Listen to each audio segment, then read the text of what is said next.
Hello everyone, so I'm here today to do a Pan That palette update for the months of May and June.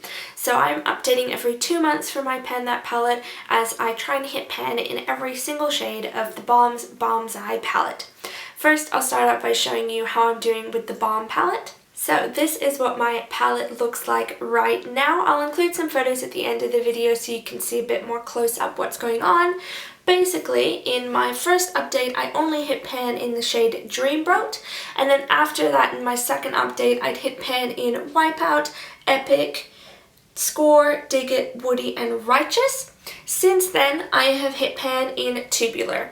So not a lot of progress in the last 2 months, unfortunately, but I have made some really good dips in the more colourful shades like Cowabunga and Surfari. I'm also working on Hang Ten and Sandbar, both as crease shades, and for some reason it takes me a lot longer to use product as crease shades as opposed to lid or inner corner or liner shades. I've got a dip working in High Tide, which is this white glittery shade. I'm kind of using it as an inner corner highlight, but to be completely honest, I don't like it. It's really, really glittery and I don't like how it looks, so I'll force myself to use it and then I will probably never use it again. Wipeout I have started to use as a setting powder for my eye primer, so I'm winding the pan there and I'm kind of hoping I can finish that shade out by the end of the year completely. I'm really liking using Cowabunga and Surfari as outer lid shades on 2 different eye looks I'm using right now.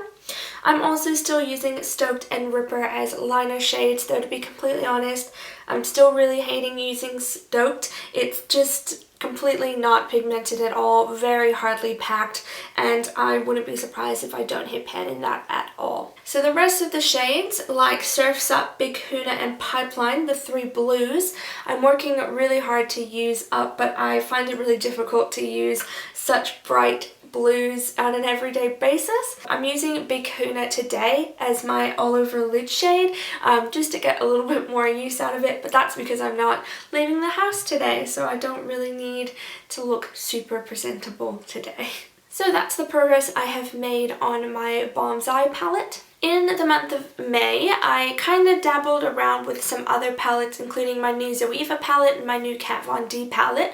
But as I get to the second half of the year, I really wanted to focus on the Balm's Eye palette, so I wasn't using a whole lot of other shades. I was, however, reaching a lot for my Revlon Watercolors Quint because I do have this middle shade here in my Project Pan Roulette, so I'm trying to finish that up as much as I can. I also managed to hit pan in this little primer shade.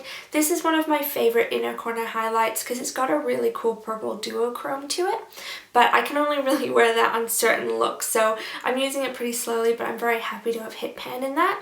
And I have cleared out pretty much all this part from this shade since I introduced this to this project, I think in April. So this is pretty much the only palette I've been using in conjunction with my Balm's Eye palette because I have them in projects and I really just want to finish them up and get myself a little bit more freedom for the second half of the year, or at least the last few months of the year. Speaking of project eyeshadows, I also have 2 pigments that I recently added to my Project Pan Roulette for Finish 13 by Halloween. So they are the Maybelline Color Tattoo Pure Pigment in Downtown Brown and the Naked Cosmetics Sierra Nevada shade number 1.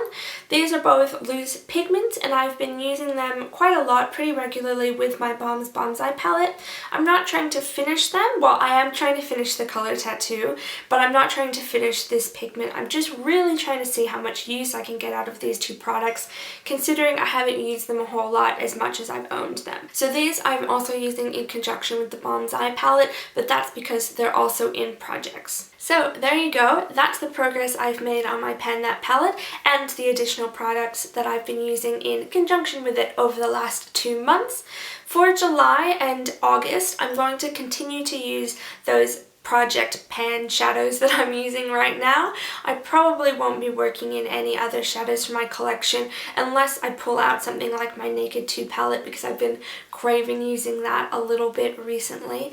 But because my colorful shades in my Balms Eye palette are so difficult to use, I'm really trying to focus on using them up and also using up the liner shades. So I kind of just want to finish my project and then move on to the rest of my collection. I'm getting a bit worried that I'm not going to reach all of my goals for all of my eyeshadows. I've actually been thinking a lot recently about what I'm going to be doing next year, even though it is about 6 months away. I've absolutely been loving the project Lauren from Lauren May Beauty has been doing over the past year.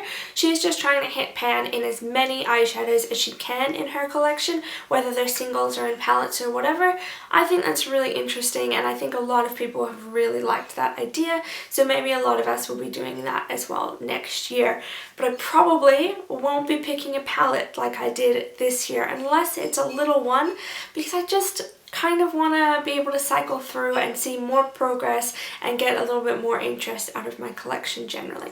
But that's a conversation for another day, probably at the end of this year at least. If you're doing Pan That Palette, please let me know how you're going down below, what product you are panning, how you're going, or link me an update video if you've got one.